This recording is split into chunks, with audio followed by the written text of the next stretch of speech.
5,000 German tanks never made it back from the Eastern Front, and the reason was a Soviet war machine that soldiers came to fear more than almost anything else in the sky. This was no sleek fighter and no nimble interceptor. It was a beast, wrapped in armor, spitting fire, and hunting convoys until nothing moved but smoke and burning steel. German troops whispered its nickname with dread, the Black Death. But here's the disturbing part. For decades, the official Soviet records never quite lined up with reality. The numbers were exaggerated, the destruction was glorified, and hidden beneath the propaganda are darker truths about what this plane could and could not do. By the end of this video, you'll see why some call the Ilyushin IL-2 both the deadliest weapon of the Eastern Front and one of history's most overrated legends. Stick around, because the story only gets more horrifying the deeper we go. And before we begin, make sure you hit that subscribe button, because we've got even more World War II stories coming, each one packed with secrets they never wanted you to know.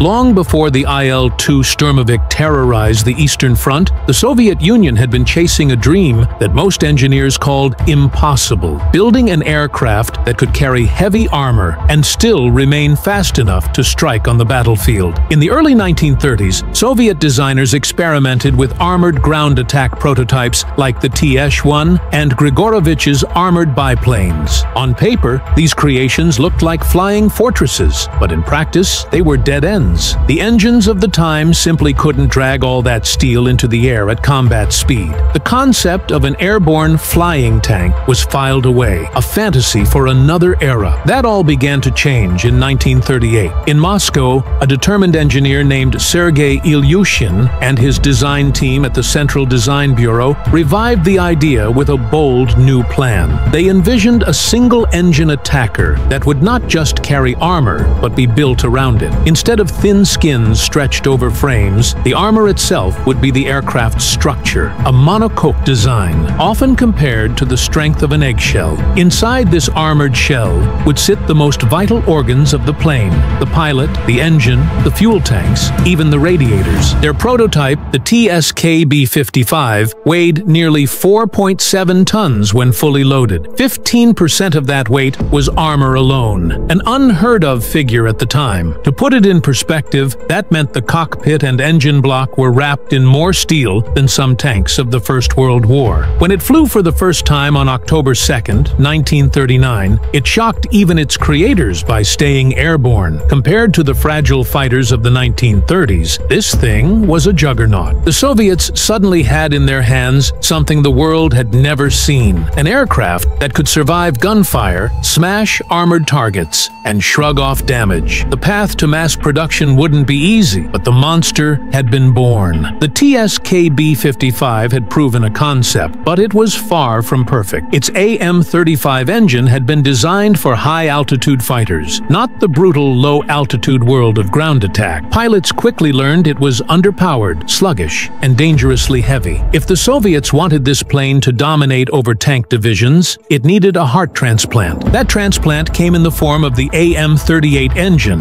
optimized for low-altitude combat. When Ilyushin's team built the improved prototype, the TSK-B-57, they cut the second seat to reduce weight, streamlined the design, and unleashed the power of the AM-38. Suddenly, the flying tank was no longer a slow beast, but a functional warplane. It wasn't graceful, but it was deadly, and more importantly, it was ready for the battlefield. In March 1941, the aircraft passed state trials and received its official name, the IL-2. Stalin himself took a keen interest in its development, understanding that the Red Army needed a weapon capable of halting the German blitzkrieg. The IL-2 was armored like no other, armed with heavy autocannons and designed to fly low, where it could hunt tanks, convoys, and bridges with brutal efficiency. By June 1941, production had barely begun when Operation Barbarossa erupted. The Soviet Union was caught off guard, its airfields shredded by Luftwaffe raids, its forces collapsing under the German advance. Only 249 IL-2s had been been delivered to frontline units, far too few to make an immediate difference. But the Soviet leadership knew what they had, a weapon that, if built in mass numbers, could tilt the battlefield. Factories were ordered to churn them out no matter the cost. Workers labored under crushing conditions, pushing themselves to exhaustion. Stalin's infamous telegram reminded them, "Our army needs IL-2s, like it needs air to breathe, like it needs bread to eat." The IL-2 wasn't just another airplane. It was to be the hammer that would smash the German war machine. When the German invasion began in June 1941, the Soviet Union was on the verge of collapse. Luftwaffe squadrons swept across the skies, blasting Soviet aircraft from their runways before they even had a chance to fight. Panzer divisions rolled forward like steel avalanches, cutting through Soviet defenses with terrifying speed. In this chaos, the IL-2 Sturmovik was still a newborn, powerful, but not yet available in the numbers needed to make an impact. Factories that had only just begun production suddenly faced disaster. Many were located near Moscow and in the Western territories now being swallowed by the Wehrmacht. Soviet industry had to perform a miracle. Entire factories, complete with workers, machinery, and blueprints, were uprooted and transported east of the Ural Mountains to keep them out of German reach. For 2 months, production all but ceased as trains carried the guts of Soviet aviation deeper into Russia's heartland. Every day lost meant more Soviet soldiers dying on the front. It was in this desperate moment that Joseph Stalin personally intervened. Furious at the delays, he sent a telegram that would become infamous among Soviet workers. In it, he accused aircraft directors of betraying their country and mocked their pitiful production rates. His words burned with menace. "You have let down our country and our Red Army. You have the nerve not to manufacture IL-2s until now. Our army now needs IL-2s, like the air it breathes, like the bread it eats. This is my final warning." The message was crystal clear: fail, and you'd be punished as traitors. Fear drove men and women to work around the clock, often sleeping on factory floors, eating scraps, and enduring brutal cold as winter set in. But the effort paid off. By the end of 1941, IL-2 production roared back to life. Dozens became hundreds, hundreds became thousands. Stalin would later call the IL-2 as essential to the Red Army as air and bread. The Soviets had gambled everything on this flying tank, and soon it would be tested in the fires of war. The first combat sorties of the IL-2 came just days after Barbarossa began, over the Berezina River in Belarus. Pilots had barely touched their machines before being thrown into action. Training had been rushed to the point of absurdity. Many were only taught how to take off and land. They had never fired the cannons, never practiced attack runs, and had no doctrine to guide them. These young men were essentially being hurled into battle with nothing but the armor of their machines and their own will to survive. At first, the results were brutal. The 4th Ground Attack Regiment, one of the first to fly the Sturmovik, lost 55 aircraft within weeks. Many were destroyed on the ground by Luftwaffe strikes. Others were shot down in combat as pilots fumbled through their missions. But in the chaos of these first operations, something became clear. The IL-2 was unlike any other plane. Pilots quickly realized that they could take punishment no other aircraft could endure. Machine gun fire bounced off its armored shell. Even flak that would tear apart a Yak or a P-2 often failed to bring down the Sturmovik. Despite their lack of training, IL-2 pilots attacked panzer divisions, shredded supply convoys, and blew apart bridges. For Soviet soldiers retreating on the ground, the sight of IL-2s diving into German tank columns was more than just a boost to morale. It was proof that the Red Army was still in the fight. German troops, on the other hand, quickly came to despise it. Infantry caught in open fields called it the Black Death. Tank crews, used to dominating battlefields with near invincibility, suddenly found themselves hunted from above. Still, the early losses were staggering. Soviet air crews needed new tactics, better training, and stronger coordination if the IL-2 was to survive against the Luftwaffe's superior fighters and devastating anti-aircraft defenses. The Sturmovik had proven it could draw blood. Now,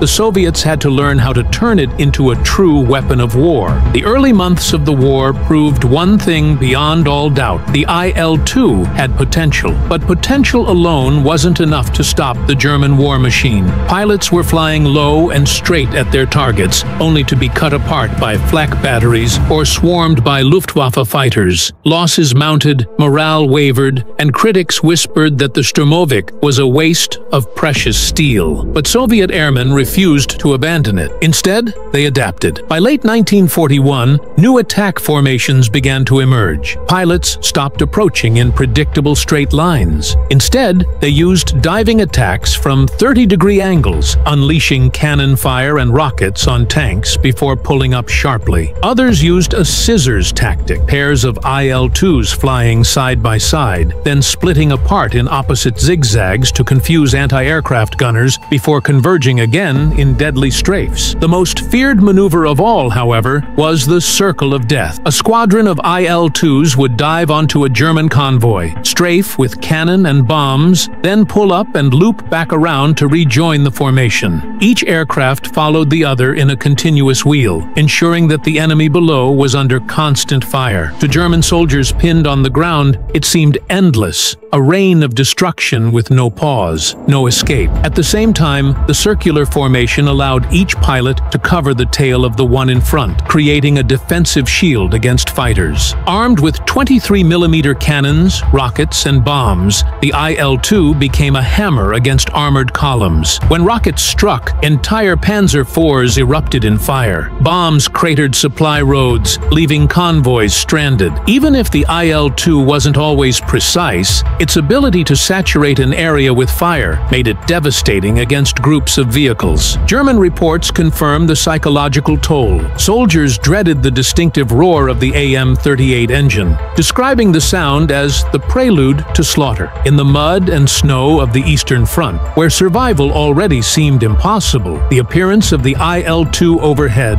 often sent troops into chaos. What had once been a struggling experiment was quickly transforming into one of the most feared weapons of the war. The IL-2 was unlike anything the world had seen, but its reputation as the flying tank was both truth and illusion. On one hand, its armor was revolutionary. Cockpits could withstand rifle fire, machine gun bursts, even hits from 20mm cannons. German soldiers nicknamed it the concrete bomber for good reason. Pilots told stories of limping home with wings shredded and engines coughing, only to land safely when almost any other plane would have been lost. For Soviet infantry watching from below, it became a symbol of hope, a machine that could take punishment and still strike back. But survivability came at a steep price. The IL-2 was heavy and sluggish. Against the agile Messerschmitt Bf-109 or the brutal Focke-Wulf FW-190, it was hopelessly outclassed. Without escorts, entire squadrons of IL-2s were massacred. Many Soviet pilots felt like bait, relying on armor to keep them alive long enough to release their payloads. Even then, half of all IL-2 losses came not from fighters, but from anti-aircraft guns. German flak batteries grew deadlier as the war went on, learning exactly how to time their fire against low-flying attackers. The Soviets tried to solve one of the plane's biggest weaknesses by reintroducing a second seat. Early IL-2s had started as two-seaters, but the gunner was cut to save weight. Now, as Luftwaffe fighters continued to slaughter unprotected Sturmoviks, the Red Air Force demanded gunners be added back. The first fix was crude. A hole was literally cut into the fuselage behind the pilot, where a gunner sat exposed with a 12.7mm machine gun. Armor protection was minimal, and casualty rates among gunners were horrifying. Later, purpose-built two-seater models improved the design, but even then, gunners remained far more vulnerable than pilots. Despite these flaws, the IL-2's armor did what it was designed to do: give Soviet pilots a fighting chance. Pilots learned to fly at treetop level, forcing enemy fighters to overshoot them, then counterattacking as the Germans tried to climb back into position. This tactic, combined with escorts from Yak fighters, allowed the IL-2 to survive long enough to fulfill its mission.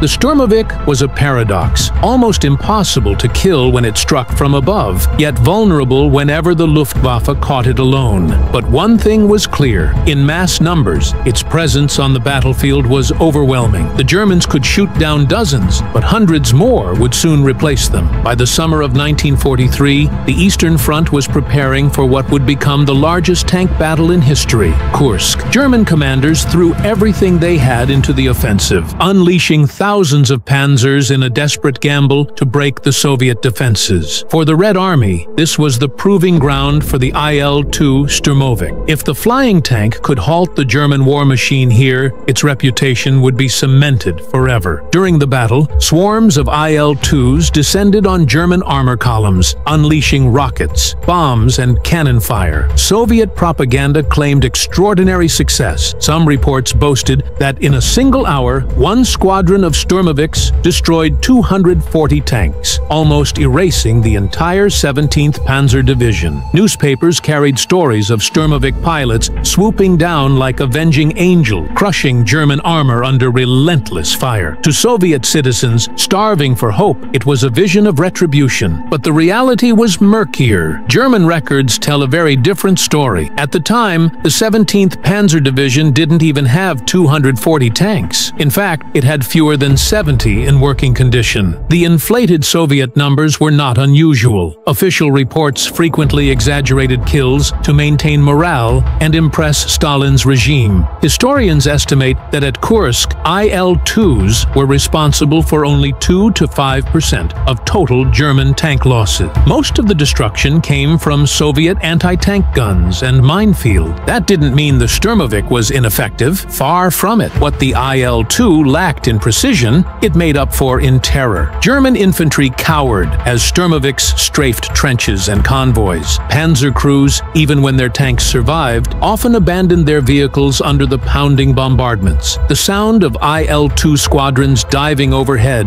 engines roaring, cannons hammering, became a psychological weapon as much as a physical one. Kursk revealed both sides of the Sturmovik myth. It was not the tank-destroying miracle Soviet propaganda claimed, but it was still one of the most important weapons in breaking the morale and cohesion of German forces. Its strength lay not in single kills, but in overwhelming presence. Hundreds of aircraft blanketing the battlefield, ensuring that no German soldier ever felt safe. If Kursk showed the limitations of the IL-2, it also triggered a breakthrough that would make the aircraft far deadlier in the years to come. The Soviets knew the Sturmovik's problem wasn't power. It could carry heavy loads and deliver punishing strikes. The problem was accuracy. Hitting a single tank with a rocket or bomb while flying at high speed and under fire was nearly impossible. Engineers needed a way to turn the IL-2 into a weapon of mass destruction against armored columns. The answer arrived in 1943 with the PTAB, the Protivotankovaya Aviationная Bomba, or anti-tank aviation bomb. Unlike massive bombs meant for fortifications, the PTAB was small, just 2.5 kilograms, but deadly. Packed with high explosives and shaped charge technology, it could pierce up to 70 millimeters of armor, more than enough to rip through even the vaunted Tiger and Panther tanks. Here was the genius. Because they were so light, IL-2s could carry nearly 200 of them at once, loaded into special cassettes. Instead of relying on a handful of inaccurate rockets, a single Sturmovik could now carpet bomb an entire armored column with a storm of miniature tank killers. Tanks that survived the first wave were often immobilized, their tracks shattered, their formations thrown into chaos. Tactics evolved around the PTAB almost immediately.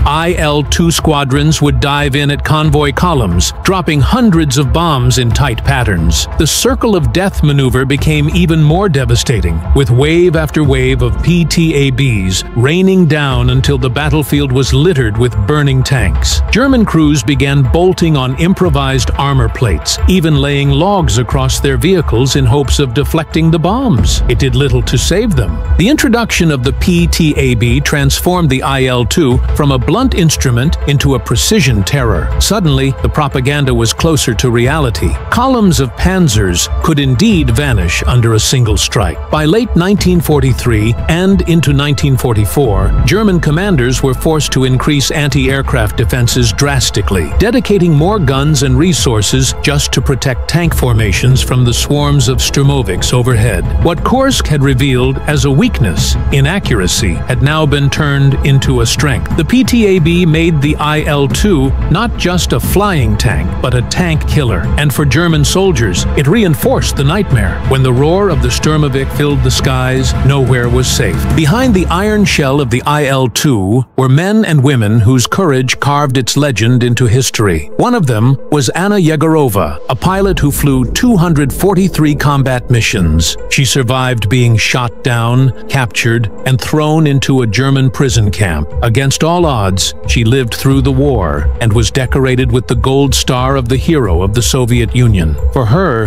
the IL-2 wasn't just a machine. It was a shield, a lifeline, and sometimes the only reason she made it home. Then there was Ivan Dichenko, who became one of the most decorated Sturmovik pilots, earning all 3 classes of the Order of Glory and the same Hero of the Soviet Union medal. His daring attacks on convoys and armor cemented the reputation of the Sturmovik as the scourge of German ground forces. And in perhaps the most audacious story of all, pilot Kuznetsov was shot down by a Bf-109, forced to crash land and hide nearby. When the German fighter landed to inspect the wreck, Kuznetsov seized his chance. He sprinted to the Messerschmitt, overpowered the pilot, and flew the German plane back to Soviet lines. That's the kind of desperation and bravery the war demanded, and the IL-2 seemed to inspire. By the end of the conflict, the numbers spoke for themselves. When Operation Barbarossa began, the Soviet Union had just 249 Sturmoviks. By 1945, over 36,000 had been built, making it the most produced combat aircraft of the entire war. It wasn't sleek like the Spitfire, it wasn't elegant like the Mustang, and it wasn't glamorous like the Lancaster, but it was everywhere. The IL-2 had become the backbone of Soviet air power, a machine designed for one purpose: to grind the German war machine into dust. Its legacy is complicated. Soviet reports often exaggerated its kill counts, leading some historians to call it overrated. Yet, on the battlefield, German soldiers didn't care about statistics. They feared it. They called it the Black Death. They dreaded its shadow on the horizon. For the Red Army, it was more than a weapon. It was a symbol of survival